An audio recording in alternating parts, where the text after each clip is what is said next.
Akumenu gbegble ku edipopo akuawo to gbedido kokodo mi ni wona vondi ko gbomi agbonule edide pepe kemi dado akonea trovana na mikui eya ele ni gbedo asiso group media pyramide ye ebe flike bobu anibe wa po enuko dognami aota ye wa lebenao.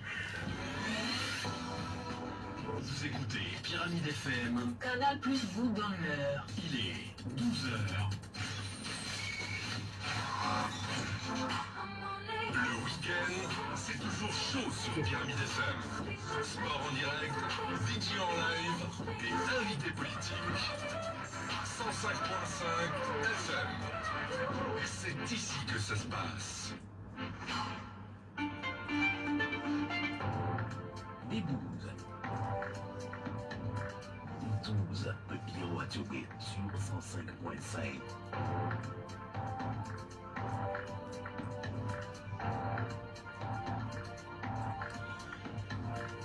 Bonjour à tous et bienvenue au D12. Nous sommes le 10 septembre 2023 et c'est le chiffre de la semaine au Parti démocratique panafricain. Pas en termes de fédération ou de partenariat, mais en nombre de députés à la prochaine Assemblée nationale. Le parti vient d'organiser son congrès au Palais des Congrès de Lomé. Sans doute que les délégués ne veulent plus investir comme ils l'ont fait seulement les sièges de la salle de spectacle du Palais. Ils veulent diluer plus fortement le bleu et blanc de la majorité au Parlement. Le contrôle de l'Assemblée nationale est manifestement les enjeux des prochaines élections législatives. En attendant ces législatives, le pouvoir réajuste l'équipe gouvernementale. Un des ministères en charge de l'organisation de ces législatives change de patron. Pado Aboupessi, ministre depuis très longtemps, va suivre de loin la CENI et les partis continuent d'affûter leurs armes pour les partis, pas pour faire un coup d'État, comme cette tradition que les militaires ont réinstallée au cœur des débats politiques ces dernières années en Afrique.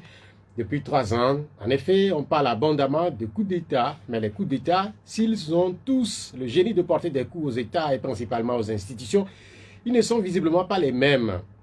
De Conakry à Libreville, en passant par Bamako, Ouagadougou, Niamey ou encore N'Djamena, il apparaît clairement qu'ils portent malgré eux beaucoup de zones d'ombre, de questions et diverses interprétations. Les militaires gabonais, les derniers de la classe, ne perdent pas le temps.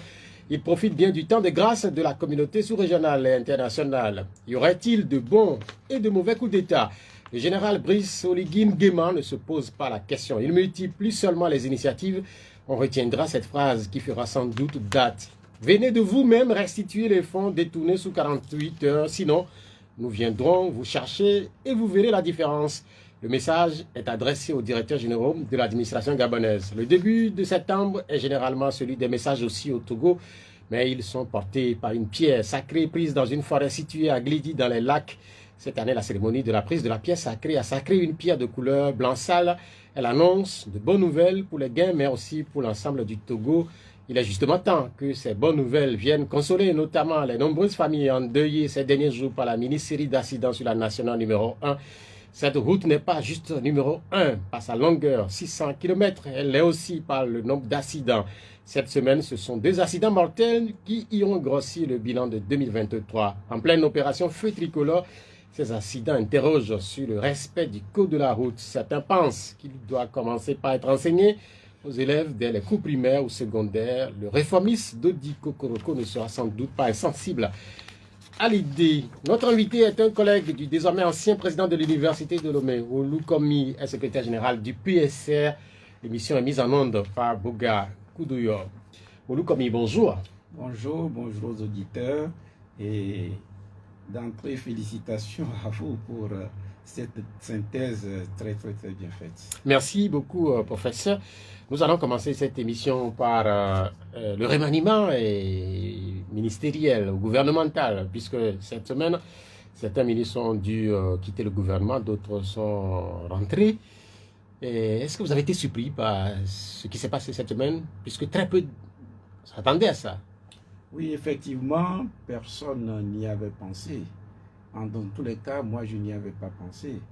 Étant entendu que généralement, c'est peut-être après les élections et que théoriquement, nous ne sommes pas très loin des élections, on pouvait s'attendre à ce que les remaniements interviennent après les élections.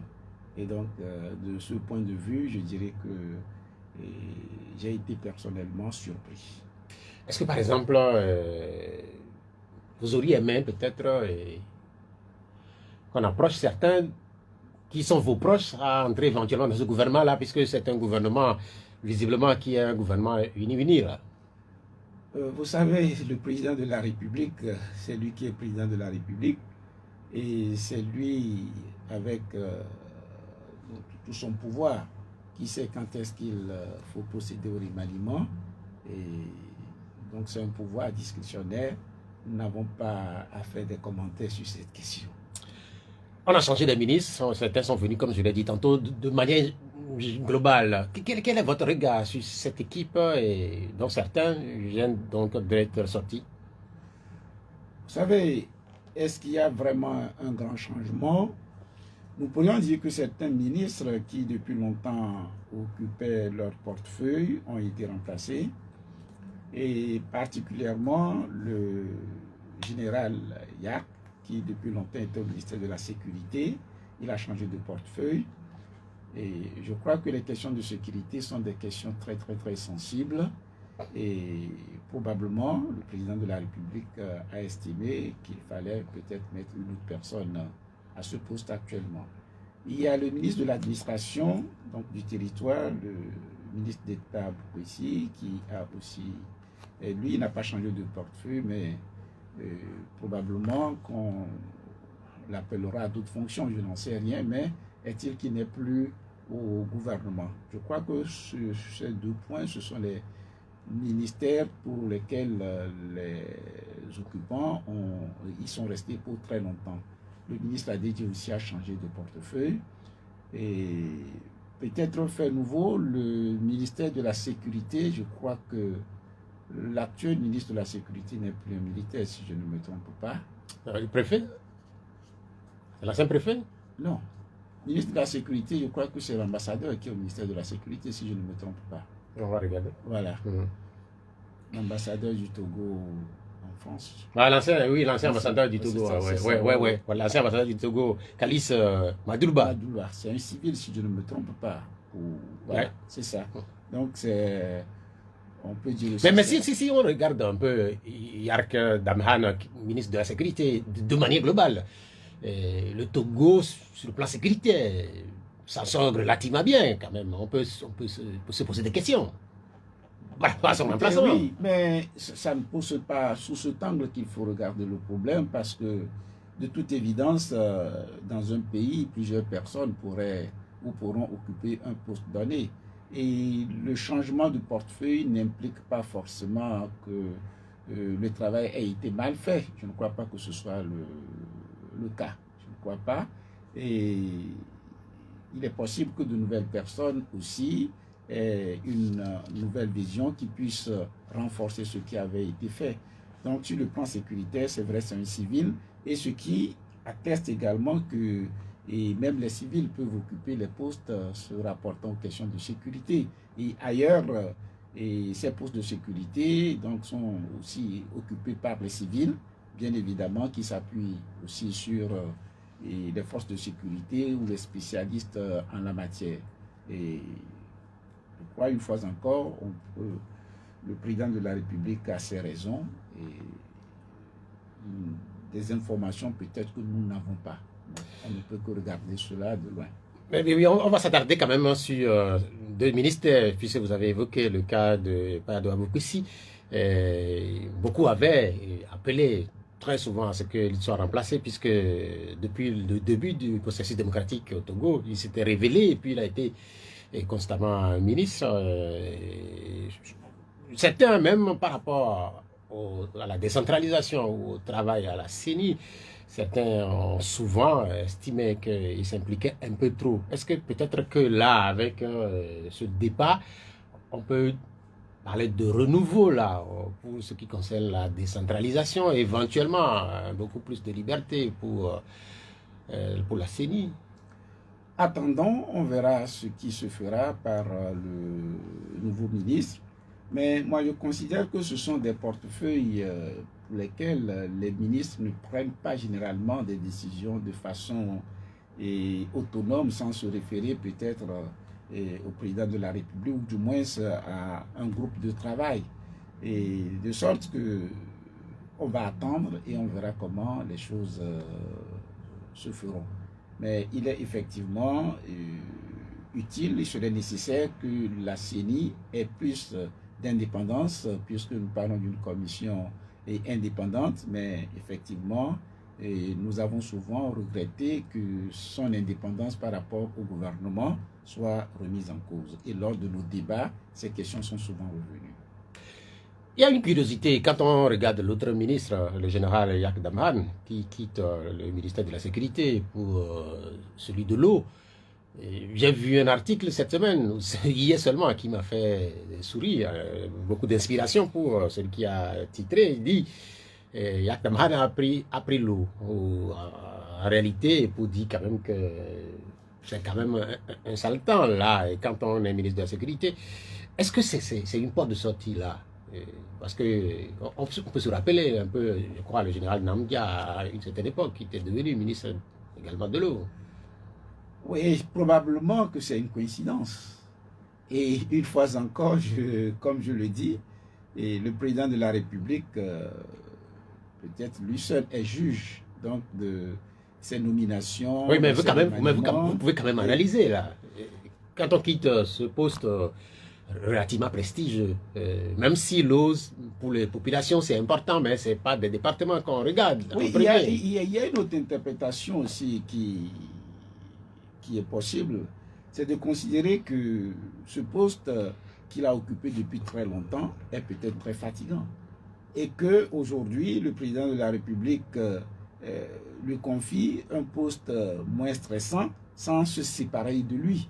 Peut-être sa volonté de ne pas le faire sortir du gouvernement lui confie un poste moins stressant. Pourquoi pas?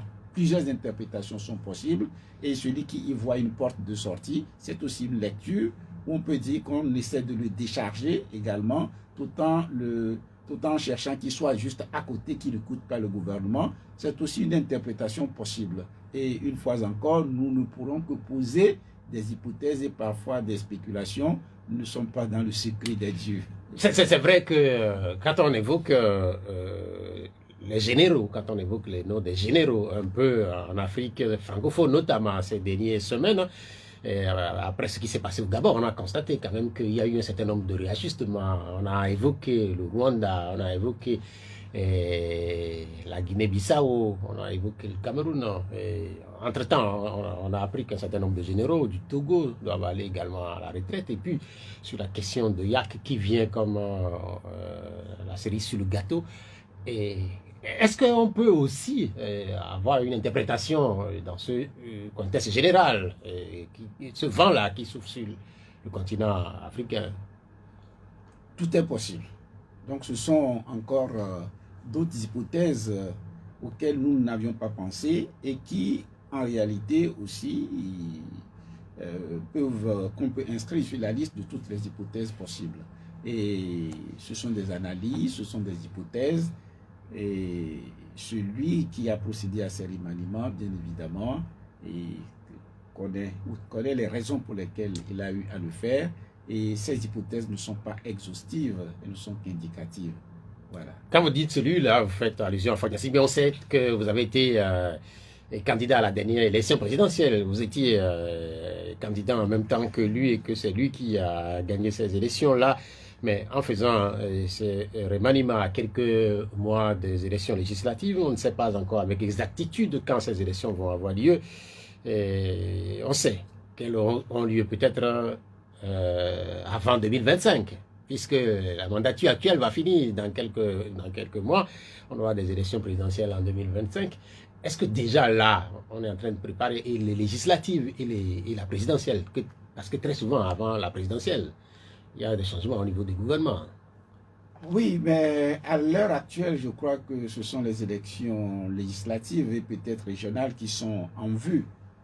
Et est-ce que ces remaniements ministériels pourraient être une façon de préparer les présidentielles? Sur ce point, je pourrais avoir des doutes. Mais préparer les législatives, pourquoi pas? Et je crois personnellement que ce serait après les élections législatives que en tout cas que le dispositif sera mis en place pour la préparation des élections présidentielle. C'est ce à quoi je pense, mais une fois encore, on peut dire que tout est possible et je ne sais pas quelles sont les préoccupations actuelles du chef de l'État et de son parti, pourquoi pas, mais personnellement, j'estime que ce sont les élections législatives et les élections régionales qui préoccupent pour l'instant, étant entendu que ces élections permettraient certainement de revoir le gouvernement qui sera fait. On sait, je l'ai dit tantôt, que vous avez été candidat. Si vous étiez président de la République, est-ce que vous feriez la même chose?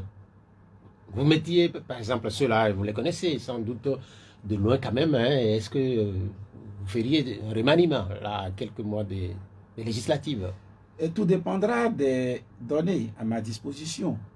Et vous voyez toutes les hypothèses que nous avons eu à évoquer, des questions sécuritaires notamment.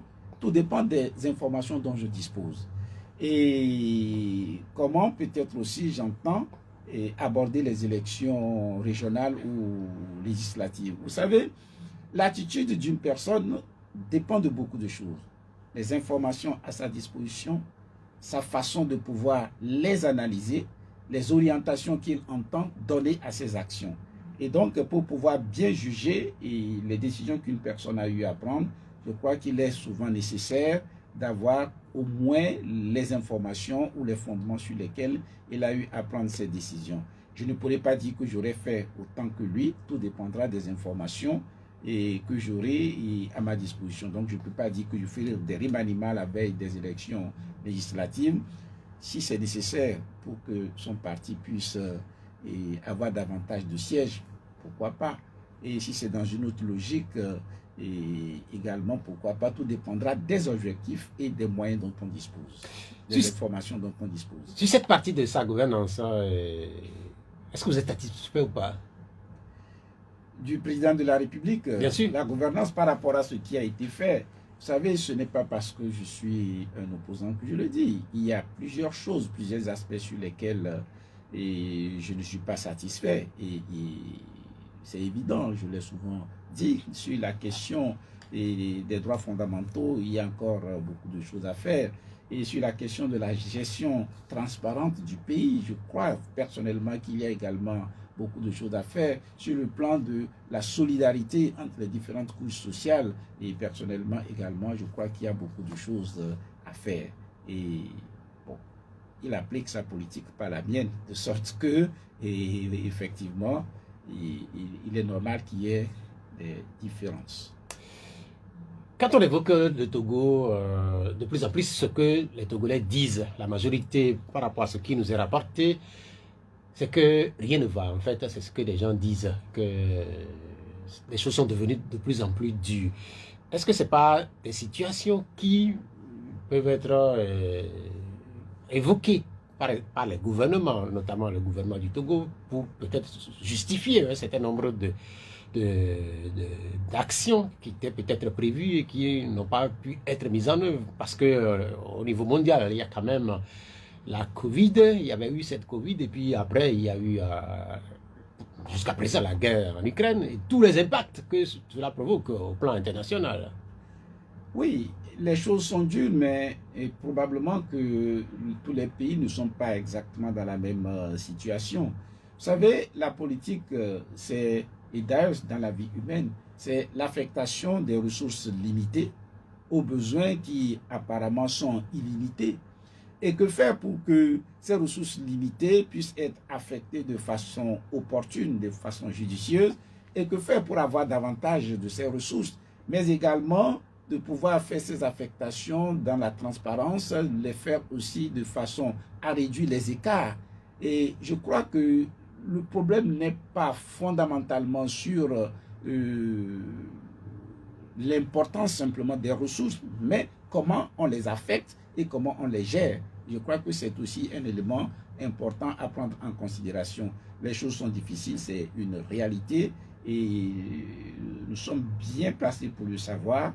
Et je le dis parce que je me considère comme tel et je crois que je ne me trompe pas. Moi, je suis un homme véritablement du peuple, c'est-à-dire les couches sociales les plus défavorisées. Je suis tous les jours avec eux Et je sais certainement ce dont souffrent les gens. Et je sais que les situations deviennent de plus en plus difficiles. Et donc, c'est une réalité. Maintenant, que faire pour régler ça? Je crois qu'il nous faut davantage de justice, davantage d'équité, davantage de transparence dans l'affectation ou dans les ressources de l'État. On sait très bien que vous êtes un grand croyant, mais là, avec la Covid et puis après cette crise économique qui impacte un peu partout le monde, est-ce que vous auriez dit que Dieu vous a sauvé d'affaires si vous aviez été élu président? Vous auriez hérité aussi de cette situation, qui n'est pas une situation facile. Vous savez, si le Seigneur me place à un endroit donné, je suis pratiquement sûr, je suis certain qu'il me donnera la sagesse, les moyens, l'intelligence nécessaire pour faire face à ces problèmes. Et ce matin à l'église, on parlait du temps, le temps de Dieu, en quelque sorte. Et c'est un Dieu tout-puissant qui nous donne l'intelligence. Il suffit de pouvoir solliciter cela avec humilité. De sorte que je ne dirais pas qu'il m'a sauvé. Et s'il avait voulu que je sois là, avec une certitude absolue, il me donnerait l'intelligence et les moyens nécessaires de pouvoir aux besoins d'un plus grand nombre. J'y crois. Les élections, c'est dans environ 1 an et demi, peut-être pour une nouvelle présidentielle. Et je ne sais pas si l'envie vous reviendrait de tenter une nouvelle fois votre chance. Relativement à l'envie, je vous dirais que c'est certain. Pourquoi je le dis ainsi? Je ne dis pas que j'irai ou je n'irai pas. L'envie est là. Parce que j'ai une vision, une réelle vision pour mon pays. Et autant que faire se peut, je me battrai pour réaliser cette vision. Maintenant, vous l'avez dit, je suis croyant. En toutes circonstances, on dit que la volonté de l'Éternel aussi soit faite. Et si c'est sa volonté, ça finira par y arriver. Et donc, si c'est sa volonté, il donnera les moyens nécessaires pour aller donc, à ces élections dans le contexte qu'il voudra effectivement. Mais l'envie résulte du fait que, une fois encore, j'ai une vision pour mon pays. Et cette vision ne date pas d'aujourd'hui. Il y a longtemps que je réfléchis sur les choses qu'il convient de faire pour faire avancer mon pays. Et c'est justement pour ces raisons que je dis parfois à ceux qui m'écoutent que malgré les situations très difficiles de notre pays, je demeure très optimiste en me disant que si vraiment nous décidons de faire les choses autrement, en 5 ans, il est possible de changer le visage de notre pays. Il est possible de transformer beaucoup de choses. Mais que la volonté du Seigneur soit faite. Sur le plan de transformation, quand même, on ne peut pas dire aussi que le Togo ne change pas. Lomé, la ville de Lomé, et puis d'autres villes de l'intérieur du pays, petitement, changent de visage, quand même. Oui. Quand vous voyez des bâtiments, vous voyez des rues, et ce sont des choses visibles. On ne peut pas dire que ça ne change pas. Mais il y a certains pas qui peuvent être considérés comme trop petits, mais également au-delà de l'aspect matériel que nous voyons, la cohésion sociale. Vous voyez, la paix du cœur, comme on le dit, ne viendra pas que des immeubles. La façon de gérer, la façon de pouvoir inspirer confiance à la population, et malgré les difficultés, que cette population sache que des efforts réels sont fournis et dans l'intérêt commun. Et je crois que ce sont beaucoup de choses qui peuvent concourir également à susciter l'élan général pour pouvoir avancer. Et donc, la gestion d'un pays n'est pas qu'économique. Il y a beaucoup d'éléments qui comptent et le vécu et le ressenti sont aussi très importants en politique. Et donc, la manière de faire aussi nous paraît très fondamentale. Mais quand vous parlez de ressenti, c'est sans doute vrai, puisque hier, pour ceux qui aiment le sport, en regardant une télévision internationale, je découvre que les championnats du monde de pétanque sont organisés par le Bénin et retransmis en direct sur cette télévision-là. J'ai eu un ressenti en étant togolais, mais très proche du Bénin, puisque le Bénin c'est à côté. Peut-être que vous vouliez parler de ces choses-là, parce que personne n'a vu le Bénin venir, quand même. Oui, bon, ce n'est qu'un exemple. Et disons que chaque pays a ses problèmes, chaque pays a ses difficultés.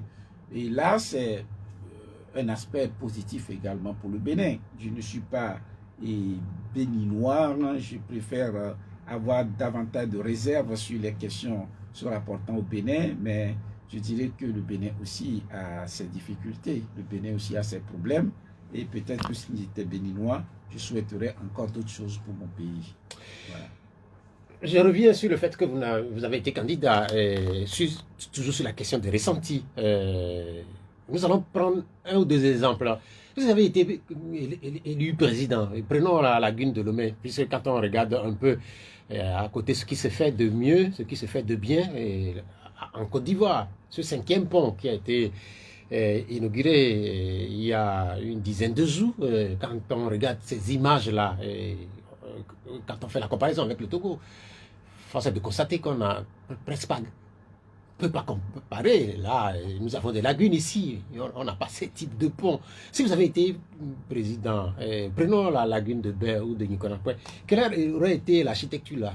C'est une question là, peut-être à laquelle vous vous attendiez, peut-être pas. Oui, mais vous savez, comme je vous le disais, il faut l'affectation des moyens limités aux besoins illimités.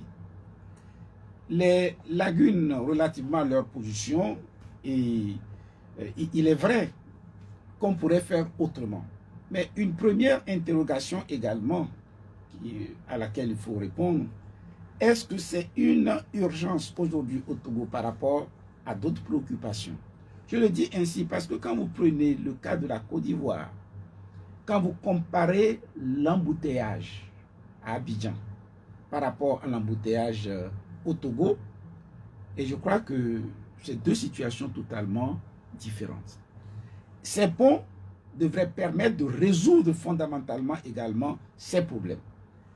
Mais faire une gestion de ces lagunes de sorte même à permettre que ce soit des sources de revenus. De ce point de vue, je serai totalement d'accord avec vous, une gestion beaucoup plus économique.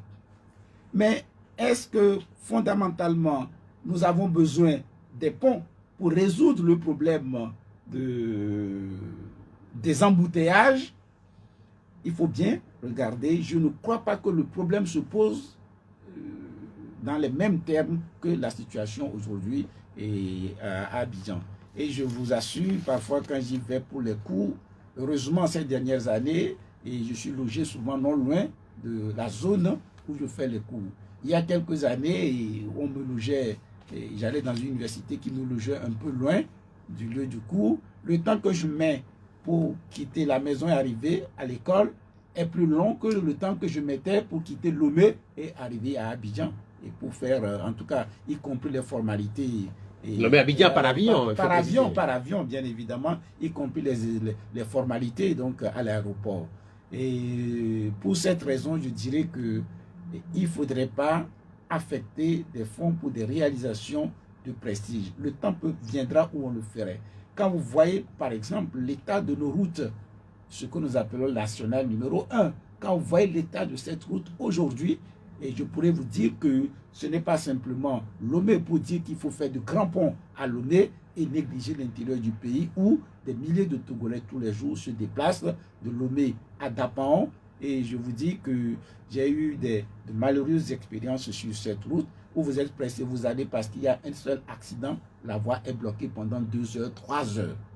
Et je crois que c'est une situation à laquelle il faut remédier. Quand on parlait de la nationale numéro 1, nous aurons le temps de revenir sur cette nationale numéro 1 qui est souvent le théâtre de plusieurs accidents. Je vous signalais en introduction qu'il y en a eu encore cette semaine avec mort d'homme. Mais vous parliez tantôt de coups à Abidjan. On sait qu'entre-temps, il y a eu quelques crispations autour de ces déplacements des professeurs de l'université de Lomé à l'extérieur du Togo. Finalement, cette situation, comment est-ce qu'elle est réglée? Je crois qu'on attend la rentrée pour voir ce qui va se passer, puisque le ministre avait estimé que pour une sortie, il fallait d'abord son autorisation. Et ce qui était contraire, est contraire aux normes constitutionnelles même du pays. Et on sait la mobilité pour les professeurs d'université Et c'est quelque chose qui fait partie de notre profession, parce que les enseignants viennent d'Abidjan pour faire les cours à Lomé, les enseignants viennent de Cotonou pour faire des cours à Lomé, même de l'Europe, même du Cameroun, etc. Et c'est de la même manière qu'il nous arrive aussi d'aller à l'étranger pour faire les cours.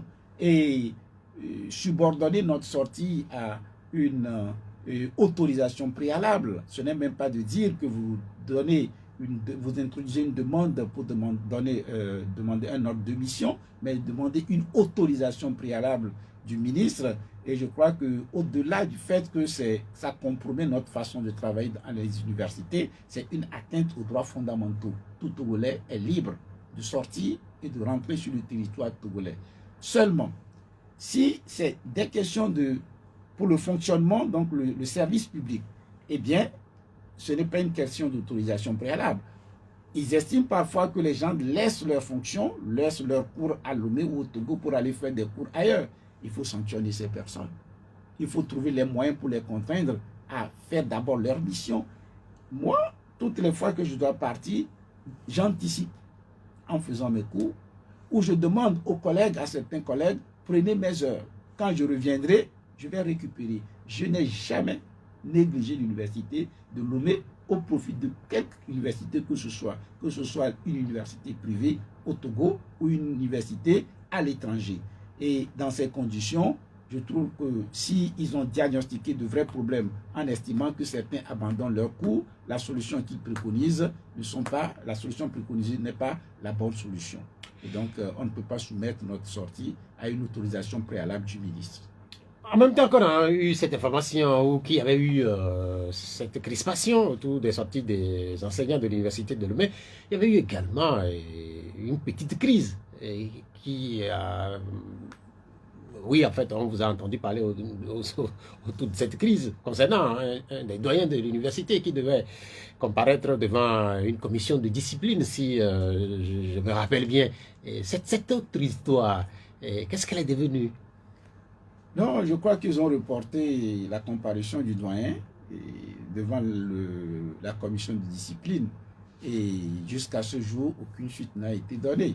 Et je suppose que c'est une manière sage de renoncer donc à cette comparution et que le dossier est clos. Selon vous, ce dossier, il est clos? Je le considère ainsi, puisque ça fait déjà plusieurs semaines, et ils ne sont plus revenus sur ça.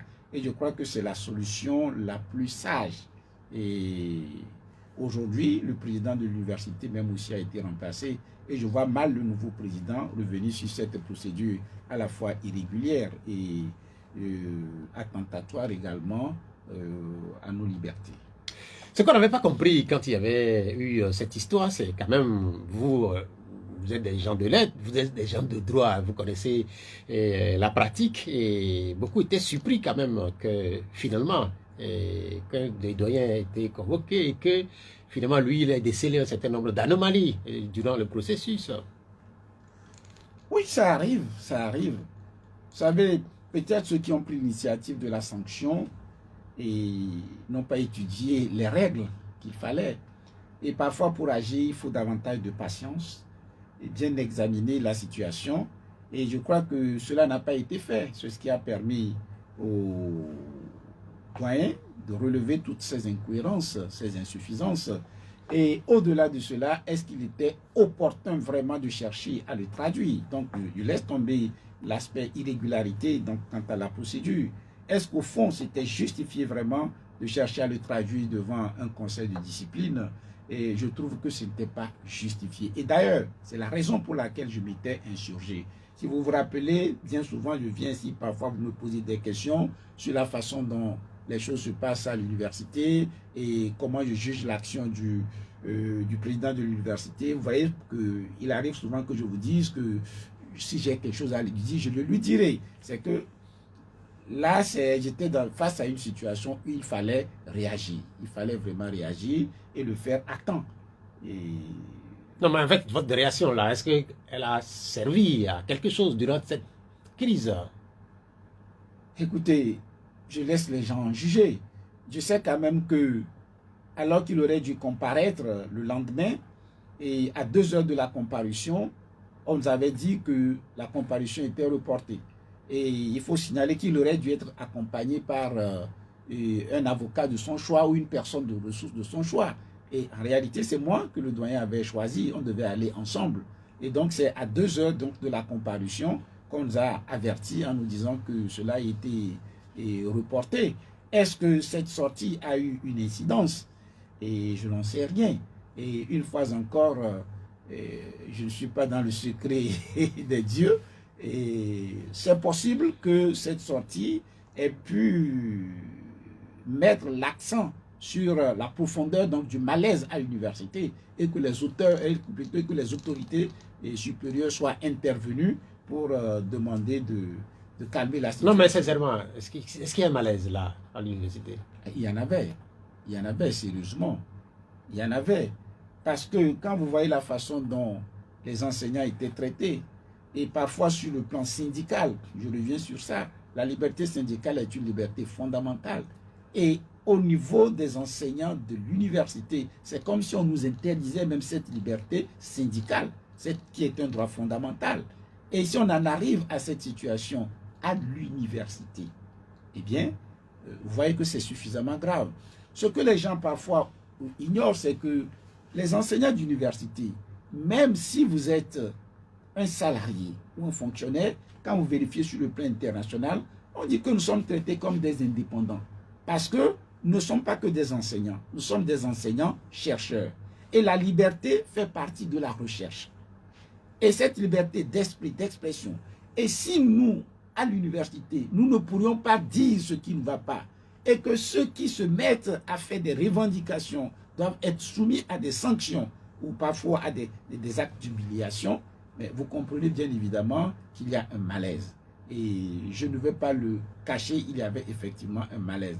Et nous estimons que la situation va évoluer. Et je le dis, je le répète, j'ai pris position parce que je n'étais pas d'accord avec ce que le président de l'université voulait faire.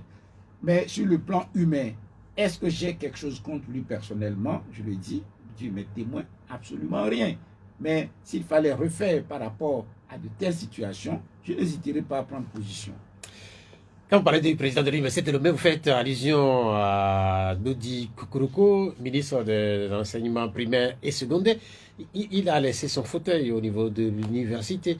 Est-ce que c'est une situation qui vous satisfait ou pas? Puisque beaucoup regrettent son départ au niveau de l'université. Beaucoup le caricaturent comme un bâtisseur. On estime qu'il fait beaucoup de bien à l'université de Lomé. Et son départ est vécu comme une désolation pour certains.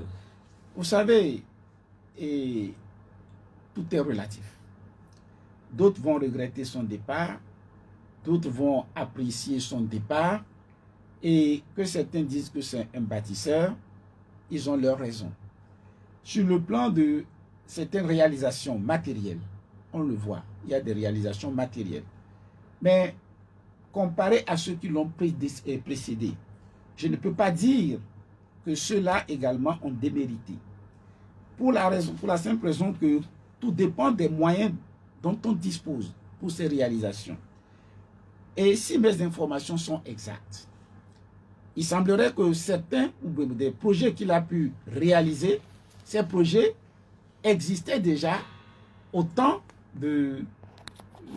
ces projets existaient déjà avec les prédécesseurs. Certains projets avaient été faits, il a pu les réaliser. Et comme le disait, si je ne me trompe pas, Bachelard ou qui, j'ai pu voir plus loin que les autres parce que je suis monté sur leurs épaules. Et on dit qu'une fourmi sur une montagne est plus haute que cette montagne. De ce point de vue, il est évident qu'il a fait un certain nombre de choses et qu'on peut considérer comme la suite de ce qui a été fait. On peut lui être reconnaissant de ce point de vue. Mais l'université, ce ne sont pas que les bâtiments. Ce ne sont pas que les infrastructures. C'est aussi un esprit. C'est une vision de la société.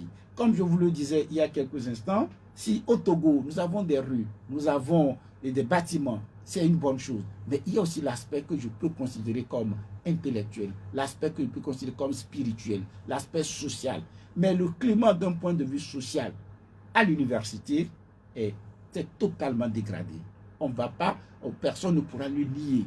Et cette tension ne concourt pas véritablement à une cohésion de l'université, même s'il y a des réalisations. Je crois qu'il faut trouver le juste équilibre pour pouvoir faire avancer les choses sur le plan des infrastructures, mais également dans le respect de la dignité à la fois des étudiants, des enseignants et du personnel administratif. C'est fondamental. Mais quand vous parlez de tension, là, moi je ne comprends pas, puisque sur ces dernières années, quand même, à l'université de Lomé, on n'a pas eu de grève, on n'a pas eu de grands mouvements et on n'a pas eu les courses-poursuites qu'on avait connues à une certaine époque. Vous parlez de quelle tension? J'ai eu à parler des tensions, par exemple, à l'égard des enseignants. Et si les étudiants en sont arrivés au point qu'ils ne font plus de grève, tant mieux, c'est une bonne chose. Mais est-ce parce qu'ils ont trouvé des satisfactions ou c'est parce qu'ils ont été, entre guillemets, terrorisés finalement? On se posera des questions. Si vous avez des étudiants qui ne sont pas en mesure de s'exprimer, d'exprimer leur désir, de dire que ceci ne marche pas, ceci ne va pas, et qui doivent se taire, vous n'êtes pas en train de former des cadres en mesure de réagir. Nous ne pouvons pas former des personnes résignées. Il faudrait former des citoyens, des étudiants en mesure de faire des revendications, mais de façon, je vais dire, légale, et de façon, je vais dire, en prenant en considération les difficultés de l'État, en prenant en considération la situation du pays. Il ne faut pas revendiquer pour revendiquer, mais il faudrait que ce soit des gens en mesure aussi de discuter, avec qui on engage de réels dialogues. Il ne faut pas que leur attitude soit le fruit d'une crainte. Et quand vous voyez l'université de Lomé, je vous le disais, relativement même aux enseignants, leur liberté syndicale était mise à mal également. Et est-ce que c'est en soi une bonne chose?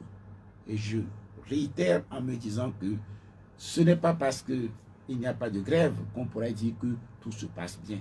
Je crois, sauf si erreur de ma part, et en Corée du Nord, par exemple, vous ne verrez jamais la grève. Est-ce pour autant qu'on dise que tout va bien en Corée du Nord? Je ne crois pas que l'absence de grève soit un baromètre pour évaluer les choses d'un point de vue de la cohésion sociale. Vous savez très bien que l'université de Lomé, malgré tout ce que vous semblez dénoncer là, est classée quand même parmi les meilleures universités en Afrique francophone. Cela est dû aussi peut-être quelque part à tout ce qui s'est fait à l'université de Lomé, même si vous semblez dire quand même que au-delà du fait qu'il n'y a pas de grève, qu'il y a un certain nombre de choses que nous on ne perçoit pas en étant de l'extérieur.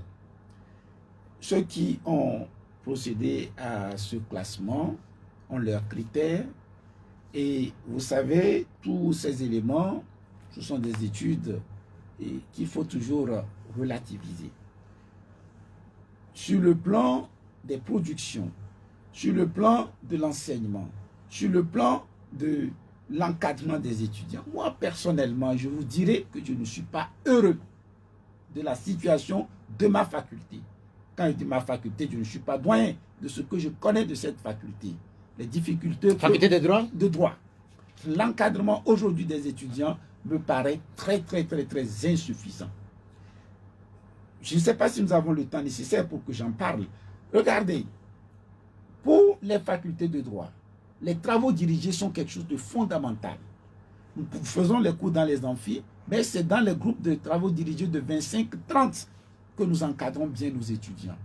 C'est devenu aujourd'hui quelque chose de pratiquement impossible à la faculté de droit de Lomé depuis plusieurs années. Et il y a peut-être une dizaine d'années, un étudiant nigérien me disait ceci. Quand on organise un concours au Niger, si le premier ne vient pas de la faculté de droit de Lomé, il vient de la faculté de droit d'une faculté de la France.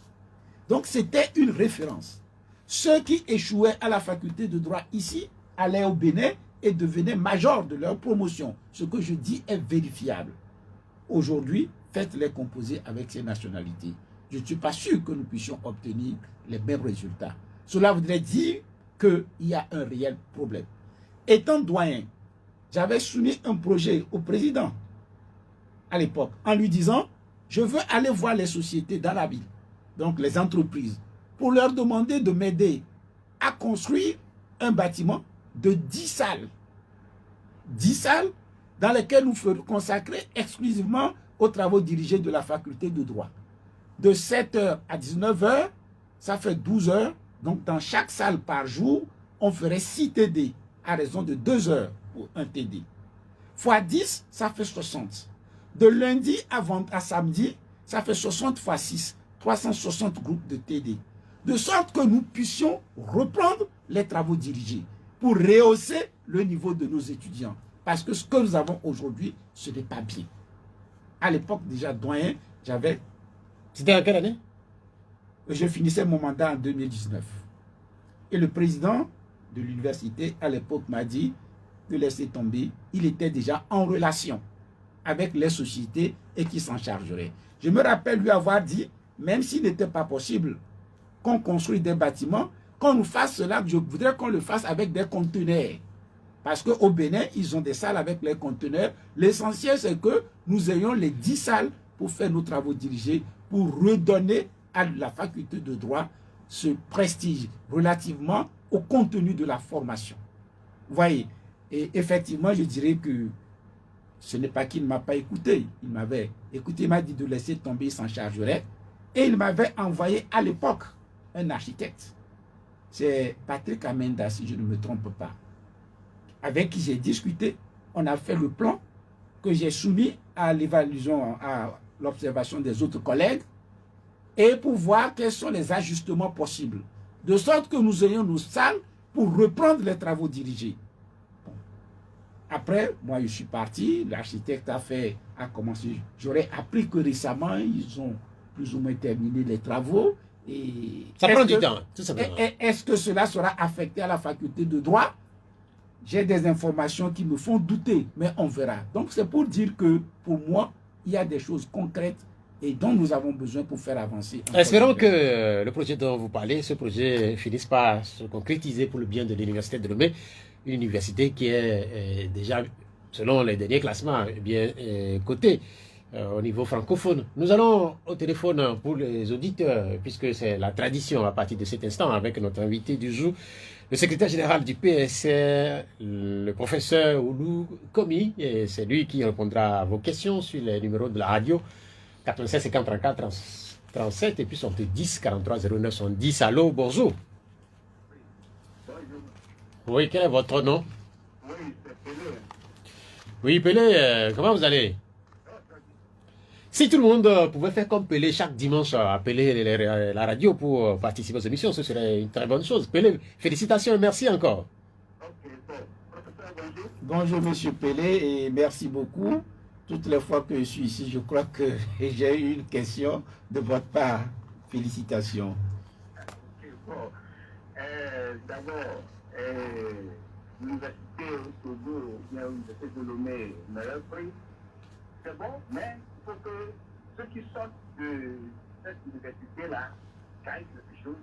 On sache que l'université a un prix et non pas seulement, au moins les sortants de cette université-là soient aussi bénéficiaires de ce qu'ils ont appris à cette université-là. C'est-à-dire, après ça, il faut qu'il y ait du travail dans le pays. Le professeur, qu'est-ce que vous pouvez nous répondre par rapport au président de la République, Fonya Tindé, qui est dans sa 19e année et qui, dans sa politique ou dans son programme, si vous voyez le Bénin, le Burkina, le Ghana, ces pays-là évoluent et que le Bénin est en train de faire son 4e échangeur.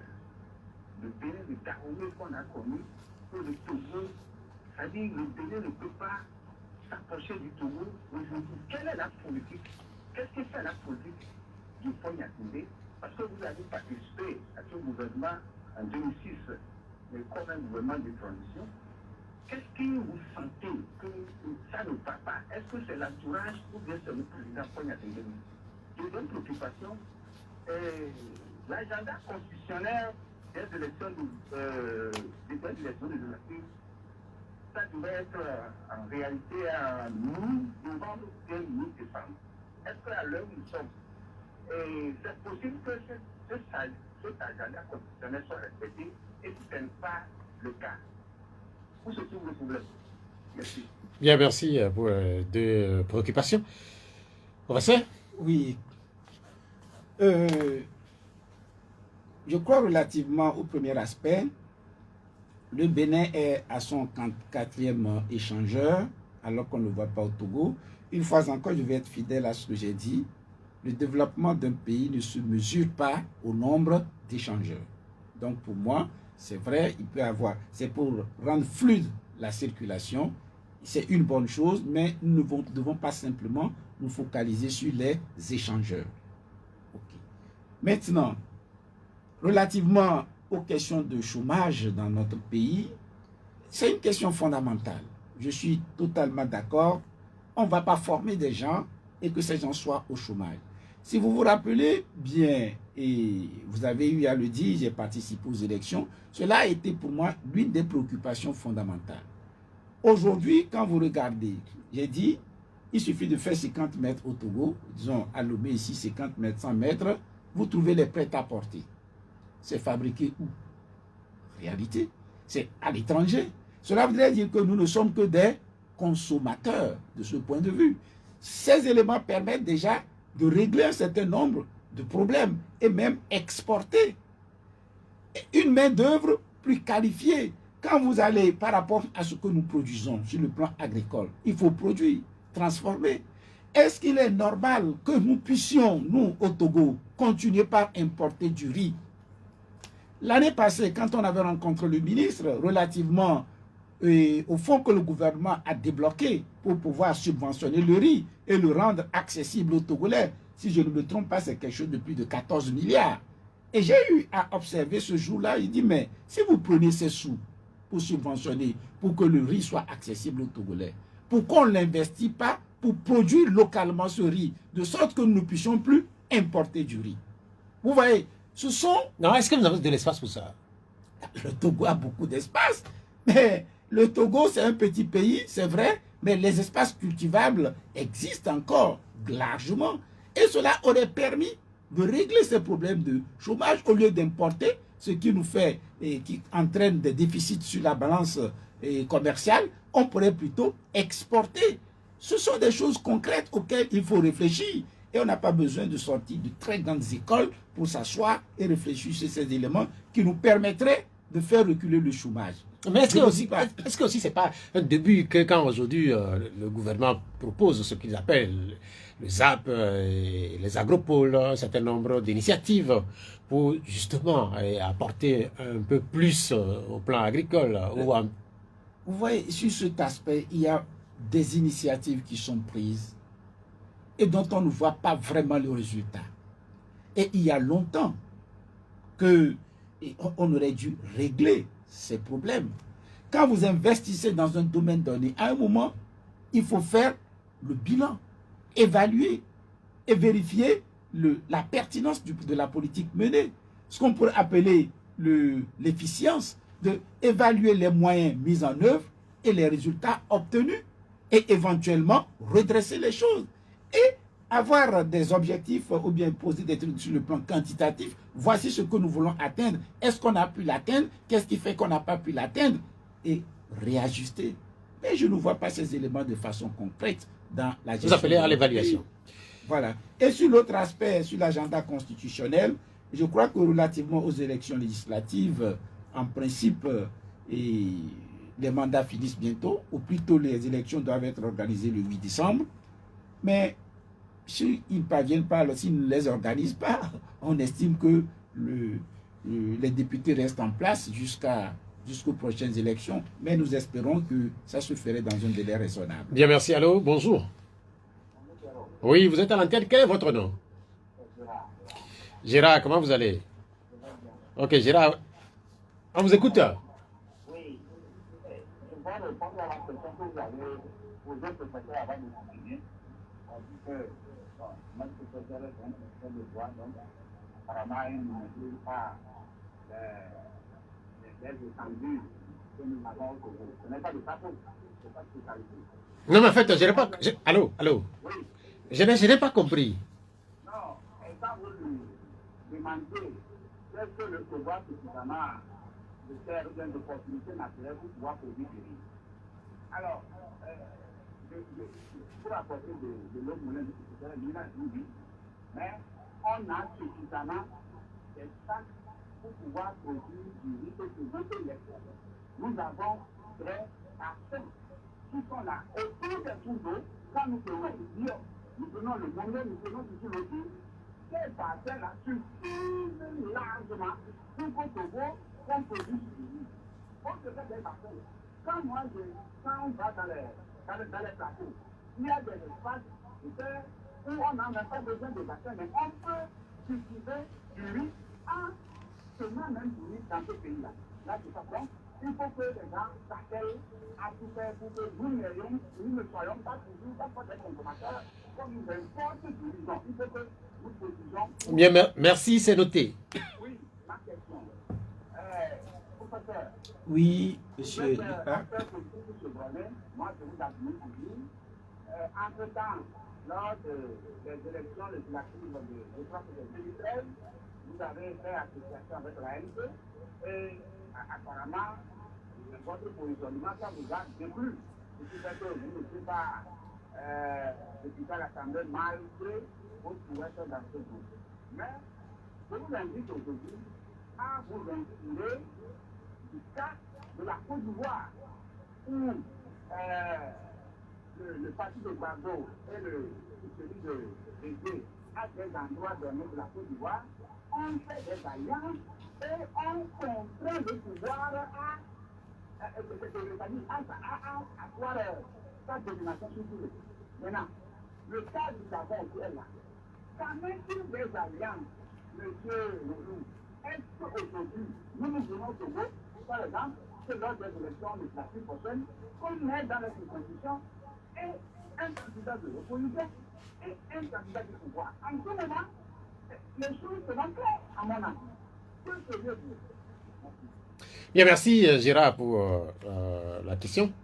Question d'alliance électorale. Oui, je crois que c'est une question très pertinente. Les questions d'alliance électorale au Togo ont posé toujours des problèmes au niveau de l'opposition, mais il est vraiment souhaitable que nous puissions aller à ces alliances. Et comme on le dit, ce seraient des alliances peut-être à géométrie variable. Ceux qui sont en mesure d'aller ensemble, qui pourront discuter pour aller ensemble, et il faudrait qu'ils discutent pour aller ensemble. Vous voyez, parfois, c'est facile à dire, mais difficile à mettre en œuvre pour plusieurs raisons. D'abord, au niveau des répartitions allumées ici, au niveau des différents chefs et des différents états-majors. Vous vous entendez ici, vous pourrez dire dans cette zone, voici ce parti qui doit pouvoir diriger la liste. Sur le terrain, ceux d'un autre parti, ce ne sont pas les premiers responsables même que vous voyez, qui entendaient être chef, qui entendait diriger localement le groupe de son parti, c'est lui qui se met en rébellion contre tout ce groupe qui a été mis en place. Et parfois, ce que les gens voient, ce ne sont que les premiers responsables qui sont à Lomé ici, mais ceux-là, parfois, sur le terrain, qui nous demandent, faites des alliances, c'est à la condition parfois que ces personnes soient tête de liste même. Mais dès lors que la personne se rend compte que la tête de liste est d'un autre parti politique, ça devient un problème. Et même aussi au niveau de nos états-majors ici, il a eu à le dire, sur une liste où un parti a pu prendre les 7 premières places, et à l'époque, je crois que j'avais occupé le 8e rang. Si on me demande d'entrer dans une telle coalition encore, vous comprenez que j'ai des réserves. Mais aujourd'hui, on est en train de travailler de sorte que les alliances ne se fassent pas à la veille des élections. Si même on ne peut pas avoir un candidat du régime face à un candidat de l'opposition, faisons tout de sorte que le nombre de candidatures de l'opposition soit limité. Si on peut avoir 2 pôles, 1 pôle, 2 pôles ou 3 pôles, pourquoi pas, et des alliances de région ou bien de circonscription. Merci. Merci. Troisième auditeur, allô? Allô, bonjour. Bonjour. Yao. Oui, Yao, allez-y. Oui, je parle le professeur. Bonjour, monsieur Yao. Je pose souvent, ça me semble l'espoir de le quitter parce qu'il est courant de la mairie. Et cette fois-ci, je vais un peu aller à son esprit de répondre à M. Félix. M. Félix a dit le chargeur du kilomètre, pas le chargeur qui veut pas le développement. Vous voyez, au Togo ici, là, les choses qui ne bougent pas du tout. Vous voyez tout récemment le capitaine qui est arrivé au Burkina. Je vois la manière dont ils ont investi dans l'agriculture, ça donne vraiment de l'environnement dans les pays. Et on depuis que le président est arrivé au pouvoir avec l'agriculture, tout récemment, il a arrivé pour ça, dit que bon, les résultats ne sont pas attendus tels qu'ils sont ici. Parce que il y a une corruption quelque part, les gens volent, les gens ne les font. Donc, il doit pas donner. Donc, quand on a posé la question, de savoir comment les choses se passent que le Togo, lui, c'est les pays qui parlent, les choses ne volent pas. Ça ne fait pas de ta illusion, de changement. Non. C'est parce que ici, vous voyez ça, les parties là viennent du Bénin avec les oranges, les ananas, tout ça là, et puis les noix de palme, tout ça, c'est pas du tout. Ils ont développé comme l'agriculture. Alors que le Togo, on a le moyen de développer l'agriculture, on ne peut pas passer sur le terrain. Donc, le Togo, ne peut pas faire l'agriculture, mais c'est la manière dont je continue dans le pays de Paris. Bien, merci Yao Merci pour votre précision. Oui, je ne sais pas si on s'est bien entendu.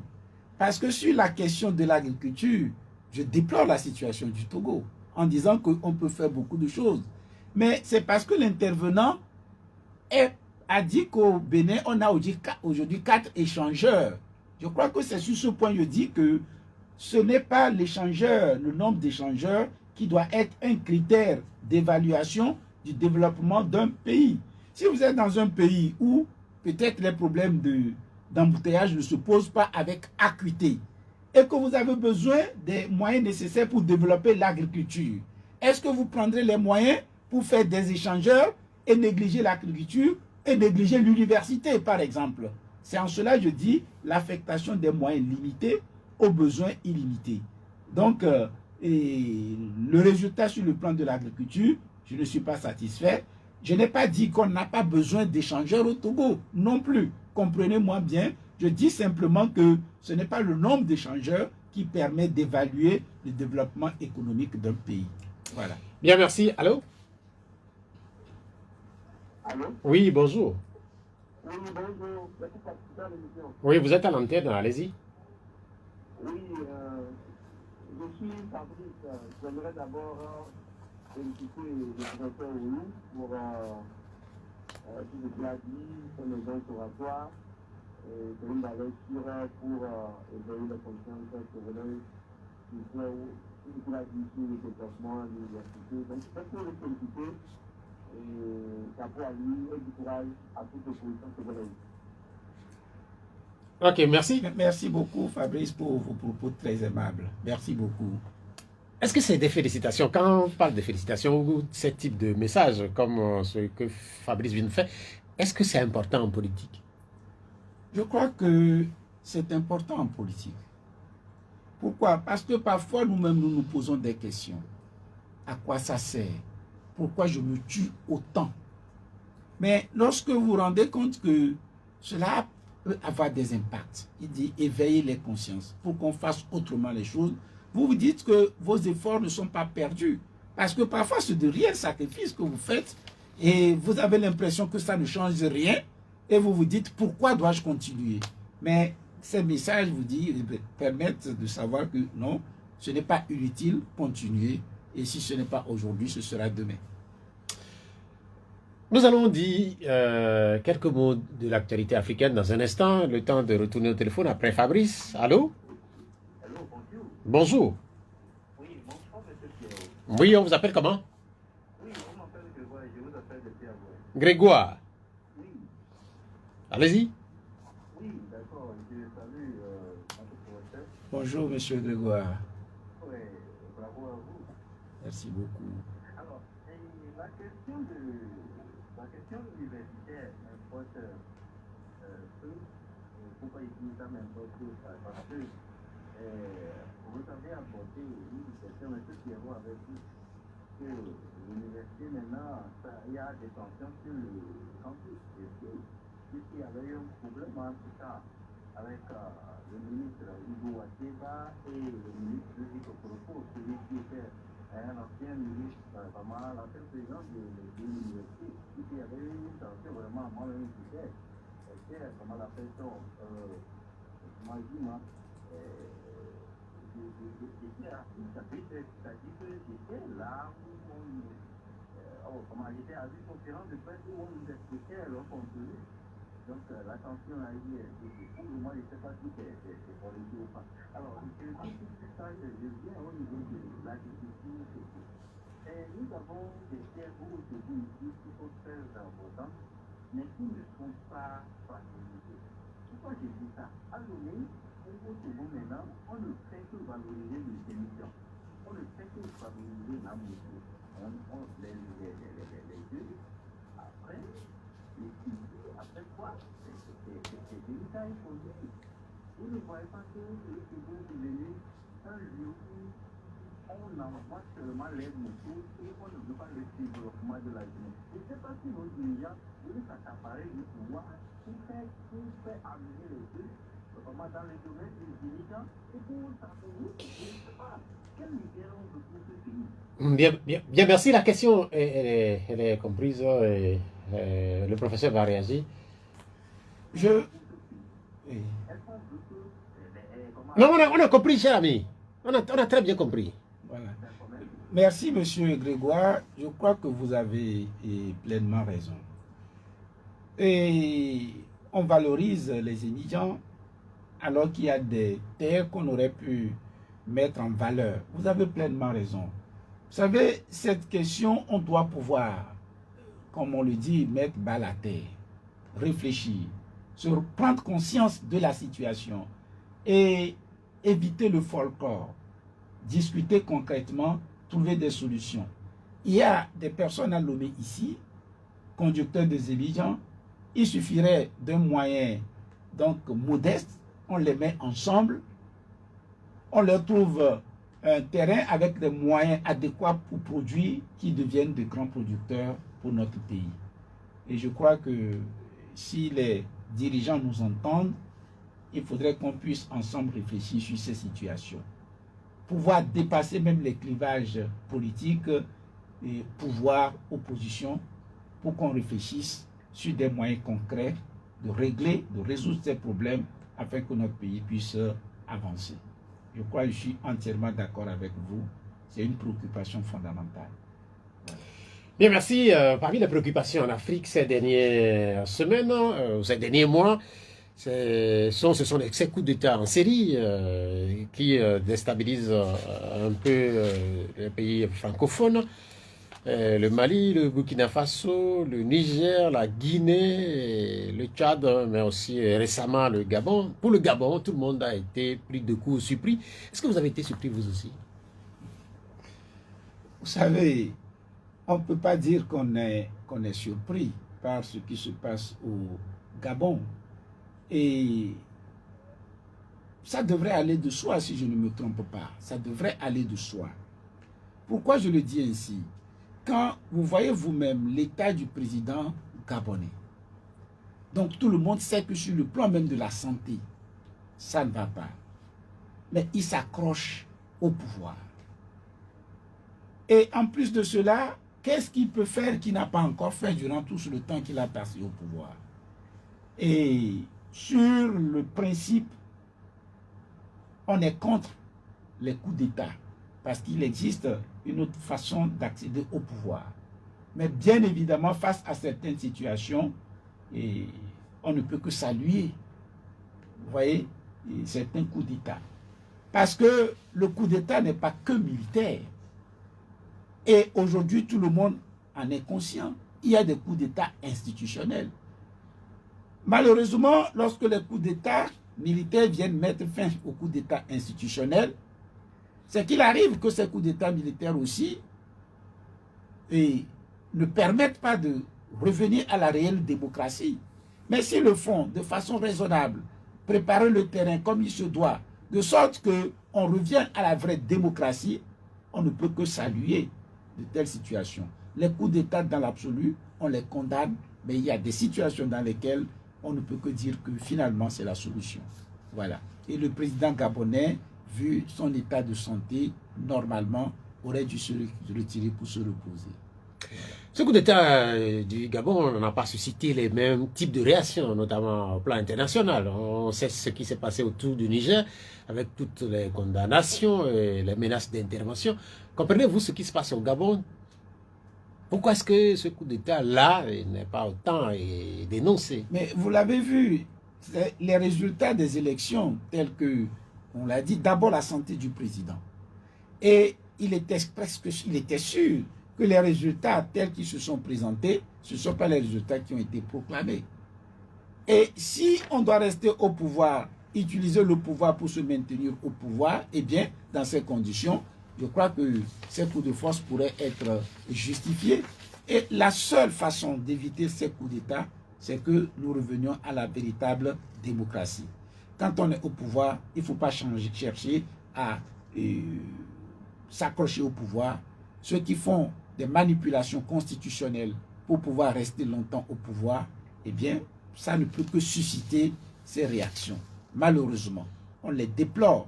Et le cas du Niger, quand vous prenez, nous ne pourrons pas aussi pour dire pour un oui ou pour un non, aller à un coup d'État. Oui, parce que si nous le faisons ainsi, c'est que finalement, le peuple n'a plus droit à la parole. Et le peuple est versatile.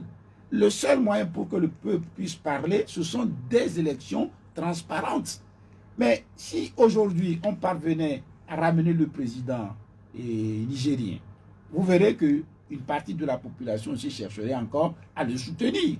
Non, il ne faut pas qu'on s'engage ou bien qu'on aille dans cette logique-là. Et je ne sais pas si on va en parler. Et la réaction également de la CEDEAO qui pense pouvoir envoyer des militaires pour réinstaller le président nigérien, je crois que c'est de l'ordre des fictions, ça. Il faut qu'ils oublient ça. Ils n'y parviendront pas. Et le remède qu'ils préconisent sera plus dur ou bien plus néfaste que le mal en soi. Parce qu'ils n'ont pas de militaires. Vous voyez, les États, ils ont des militaires. Les militaires, vous parlez de la CEDEAO. Oui.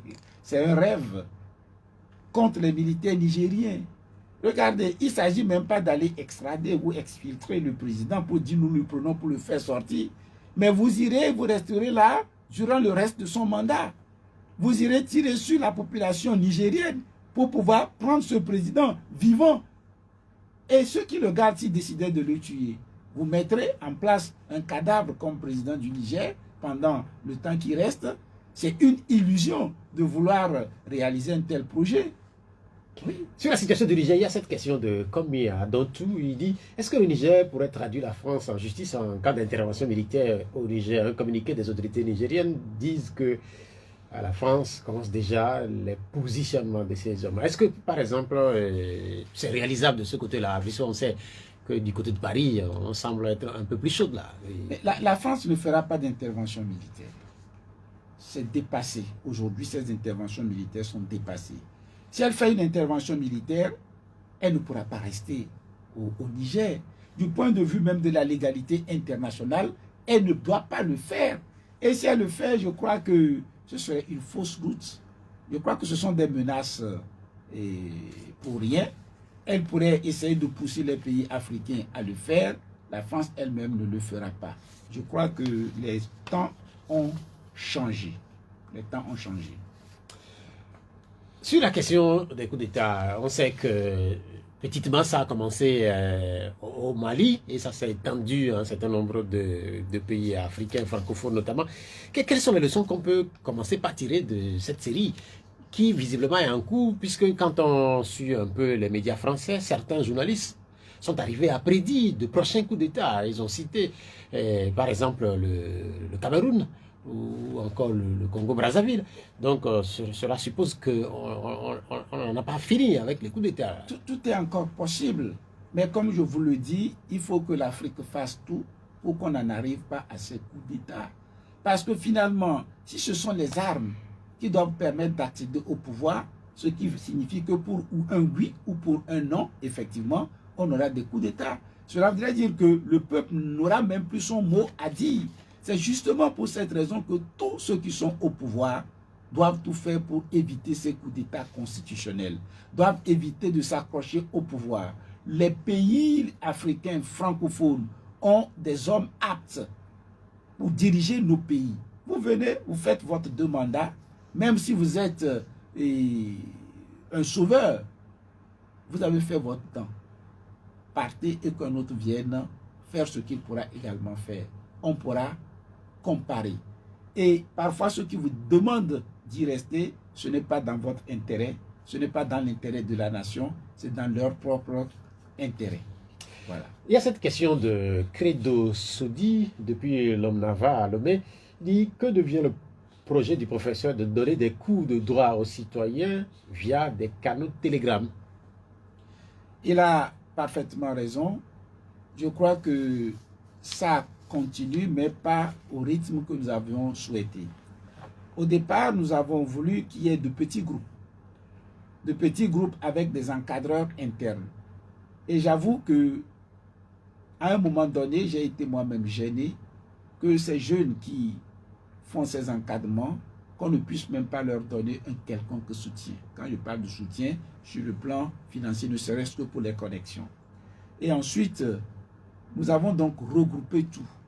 Nous avons tout regroupé en une seule plateforme, Telegram, et sur lequel je mets par moment des audios. Mais il était souhaitable qu'on le fasse de façon plus rigoureuse et surtout de pouvoir le traduire dans les langues locales. Et je n'y ai pas renoncé.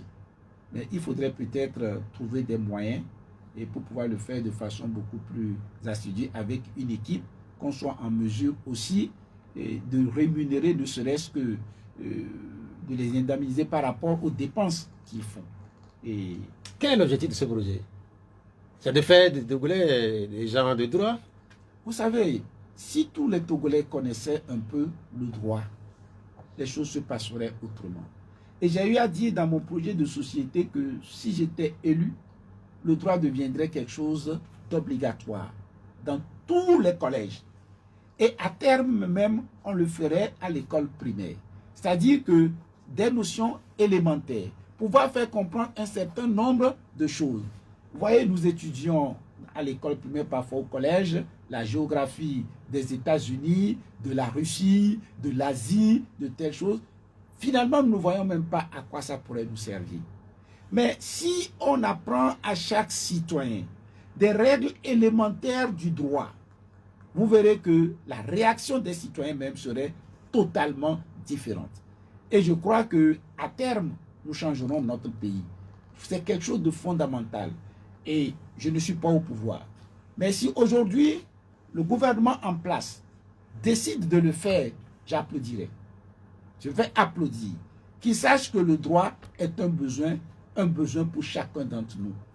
Et même dans la vie de tous les jours, chacun d'entre nous en a besoin. Nous ne deviendrons pas tous des professeurs de droit, mais ce serait un outil pour chacun d'entre nous et pour un développement collectif. Nous retournons au Gabon avec cette réaction du général Oligui qui dit « Venez de vous-même restituer les fonds détournés sous 48 heures, sinon nous viendrons vous chercher et vous verrez la différence. » C'est un message qu'il a adressé aux directeurs généraux de l'administration gabonaise. Et dans la foulée, on sait qu'un certain nombre de perquisitions ont été faites au domicile d'un certain nombre de barons du régime gabonais. Ce qu'on a retrouvé, ce sont souvent des milliards. Par le passé aussi, en Afrique, à chaque coup d'État, on découvre de tels trésors. Comment comprendre que dans des pays dits pauvres, on ait autant de richesses cachées dans certaines maisons? C'est ce qui explique la pauvreté de nos pays. C'est parce que certains s'enrichissent sur le dos de l'État et que les moyens qui, en réalité, sont destinés à faire ce développement collectif, certains s'approprient de ces moyens. Et c'est dommage. Si on n'a pas, vous m'excuserez l'expression, si véritablement on n'a pas un problème psychologique, on ne peut pas amasser autant de sous chez soi, tout en sachant que le peuple est dans la misère, tout en sachant que ces fonds, parfois même, on ne pourrait même pas les utiliser. Pourquoi ils ne les mettent pas dans les banques? Parce qu'ils se disent qu'on saura qu'ils ont testé sous. Et ils ne sont même pas en mesure de faire des réalités. S'ils créaient des entreprises, de sorte à pouvoir embaucher même les citoyens, et pourquoi pas? La dernière fois, je crois, je suivais sur les réseaux sociaux, on parlait de ces personnes, d'ici dépensaient combien de millions par jour Et L'argent ne finirait jamais. l'argent ne finirait jamais. À quoi ça sert? C'est que nous n'avons pas pu établir un rapport avec l'argent. L'argent doit être pour nous un serviteur pour pouvoir faire des choses. Lorsqu'on amasse l'argent pour venir contempler, c'est que véritablement, on a un problème psychologique. On a un problème psychologique. Il y a cette réaction de Abaili Abassa à propos de l'Université de Lomé. Il dit que ce sont les dialogues réguliers avec les syndicats, les enseignants, les délégués, les associations estudiantines qui ont apaisé les mouvements d'humeur à l'Université de Lomé. Et les réactions faites par l'Université de Lomé sous la présidence du professeur Kokoroko ont contribué beaucoup à l'apaisement de l'université. Voilà pour sa position. Nous parlions tantôt de la nationale. Vous en parliez avec la possibilité de refaire cette route qui tue de plus en plus. Cette semaine, il y a eu cet accident près de Gléy avec des morts, on en a dénombré 6. Et puis, il y a eu également cet autre accident dans la commune à Gonivé 4. Et quand commencer par refaire cette route, puisque par le passé, il était dit que cette route allait être reprise de Lomé jusqu'à Dapan, mais finalement, on a l'impression qu'on n'est pas prêt de commencer. Là. Vous savez, je vais faire 2 observations. La première, c'est que on peut faire des routes et il pourrait y encore avoir des accidents. Et sur ce point, j'appelle à la prudence également des usagers de la route. Première observation. Deuxième observation, nous ne pouvons pas dire que c'est la nationale numéro 1. Et effectivement, la route la plus importante dans notre pays et que cette route soit laissée dans cet état. Et moi, je dis, on ne va pas chercher à faire cette route peut-être en 6 mois, à 1 an. Mais si le gouvernement se rend compte que c'est compliqué, mais faisons-le par tronçon. Cette année, nous ne pourrons faire que 100 km. Faisons ces 100 km comme il se doit et le faire sérieusement, tout en sachant que c'est fait pour longtemps. Et si on ne fait que 100 km par an, de Lomé à Dapaon, écoutez, en 6 ans, on aura fait l'essentiel. 100 km, c'est ça, non? En 6 ans, oui. On aura fait l'essentiel. Si on ne peut pas le faire en 6 ans, mais écoutez... Mais il est déjà difficile au Togo de faire une route de 100 km en 1 an. Quand vous prenez la route Lomé-Palimé... Si on ne peut pas le faire en 100 km, faisons 50 km et faisons-le très bien. Mais il faut pouvoir commencer. Mais quand on voit la situation, c'est déplorable. Et moi, j'emprunte souvent ces routes, ce que je vois, et il m'arrive même de faire des déplacements nocturnes. Quand tu vas sur ces routes-là, c'est déplorable. Et ce n'est pas tout. Parfois, les véhicules qui roulent sur ces routes, vous vous posez des questions. Parfois avec un seul phare, parfois sans clignotant. Et ce sont des choses qui sont constatées par les forces de sécurité, qui laissent faire. Quand vous voyez les véhicules circuler, parfois lorsqu'ils veulent passer à gauche, c'est avec la main qu'il faut indiquer comme ça sans clignotant. Ce n'est pas normal. Il faut que ces problèmes puissent être réglés. On n'a pas besoin des milliards pour régler ces problèmes. Et je crois que c'est une question aussi de responsabilité. Les vies humaines sont en jeu. Quand vous parlez du code de la route, il est à noter qu'une opération est en cours dans le pays depuis quelques semaines. Cette opération est dit feu tricolore. Sans doute que vous avez déjà vu plus de policiers aux différents carrefours de la ville de Lomé, notamment à l'intérieur du pays. Quel est votre regard sur cette initiative, puisque vous en parlez là? Si le contrôle du respect des mesures de sécurité du code de la route, et je ne vais même pas parler sous forme de... Je ne vais pas parler au conditionnel. Un tel contrôle est une bonne chose pour que les citoyens puissent respecter les règles. Vous voyez, au-delà de ces règles, ce sont les vies humaines qui sont en jeu. Et il ne faudrait pas le faire pour 2 mois, 3 mois, rester là, mais il faut le faire de façon permanente, de sorte que les citoyens reviennent à un meilleur sentiment. Et quand je fais parfois des communications, je dis ceci, que derrière chaque règle de droit, il y a une valeur.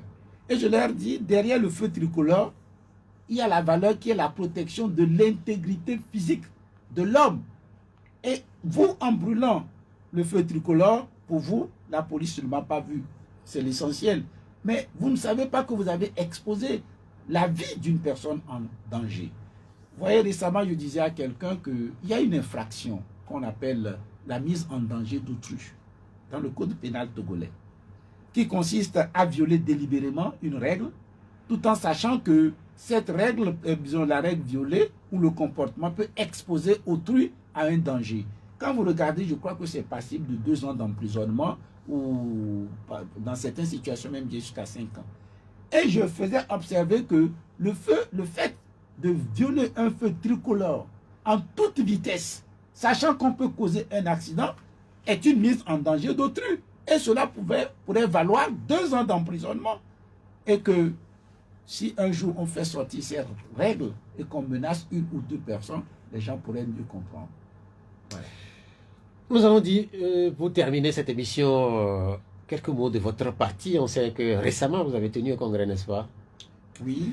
Et le parti se porte mieux après le congrès. Et vous avez dû apporter de la vitamine et régler un certain nombre de... Le parti continue son activité sur le terrain et ce n'est un secret pour personne, pour beaucoup de partis d'opposition. Ce sont les difficultés matérielles, financières qui sont vraiment les difficultés les plus importantes. Faire aller sur le terrain, sensibiliser, etc. Autant que faire se peut, nous essayons de le faire à Lomé, à l'intérieur du pays. Il y a 3 semaines, j'ai fait une tournée dans les villages, dans certains villages. C'est compliqué, mais nous essayons de tenir et nous espérons que nous avancerons. Mais nos valeurs demeurent intactes. Vous préparez les prochaines élections alors? De toute évidence, nous préparons les prochaines législatives et on verra avec la grâce du Seigneur ce que ça pourrait être. Vous personnellement, vous êtes candidat? Si Dieu le veut, je le serai. Parce que, si je ne me trompe pas, vous n'avez jamais été député. Jamais. Jamais. Vous rêvez de devenir député. Mais c'est une évidence parce que c'est un lieu où il faut également faire des lois qui soient des lois adéquates pour faire avancer les choses dans notre pays. Et je sais que de ce point de vue, je pourrais y concourir largement. Je suis allé déjà à plusieurs élections législatives, malheureusement, et ça n'a pas... n'a pas été retenu. Voilà. Oui. Là, quel est votre rêve d'un parlement dans un régime démocratique comme le nôtre? Parce que beaucoup estiment que l'actuel parlement, que le débat n'est pas aussi houleux comme ils le souhaiteraient, que les confrontations ne sont pas aussi vives comme ils le souhaiteraient. Je veux un parlement qui puisse véritablement contrôler l'action du gouvernement, qu'il y ait véritablement de réels débats. Ce n'est pas un parlement qui vient dire oui à tout ce que dit le gouvernement. Et un parlement qui puisse, du point de vue qualitatif également, juger donc de la qualité des lois qui sont proposées. Et vous voyez, cette discipline où peut-être des députés qui parfois ne font que faire la volonté du gouvernement, je crois que ça ne contribue pas à un réel développement. Même si le Premier ministre est issu de la majorité parlementaire, il faut que ce Premier ministre sache qu'il a devant lui un Parlement responsable, un Parlement en mesure de lui dire non. Et c'est ce qui fera avancer le pays. Vous habitez dans quel quartier? Je suis à Abové, non loin d'ici, donc c'est à côté de la FUSEC. Est-ce que vous avez les mêmes désagréments que ceux qui habitent à Guezongo, ceux qui habitent à Blogame ou certaines parties de Zanguera avec cette saison? Cette petite saison de pluie qui prend des allures de grande saison. Mais même si vous habitez à Bové, vous vous déplacez dans l'ensemble donc de la ville de Lomé à l'intérieur du pays. Donc disons que nous avons les mêmes difficultés. Seulement qu'il faut dire peut-être que la nuit, nous ne sommes pas délogés par des inondations. C'est possible. Mais au-delà de cela, nous avons les mêmes difficultés, les mêmes problèmes. Et ce qui suppose que la politique mise en œuvre et en la matière n'est pas encore adéquate dans notre pays. La politique n'est pas adéquate. Vous allez conclure cette émission en quelques secondes? Non, c'est vous dire infiniment merci. Et merci également aux auditeurs pour leur dire que nous avons une responsabilité commune pour faire avancer les choses dans notre pays. Et que chacun par son comportement peut y concourir. Et aux autorités, leur dire qu'il y a une autre façon de faire les choses, les inviter à faire autrement les choses dans l'intérêt de notre pays. Merci. Merci, professeur Olukomi, d'être passé. Je rappelle que vous êtes le secrétaire général du PSC. L'émission, elle s'achève ainsi. Merci à Venceslas Boga Koudoyor pour la mise en onde technique. Je suis Pierrot Atioubé. Au revoir.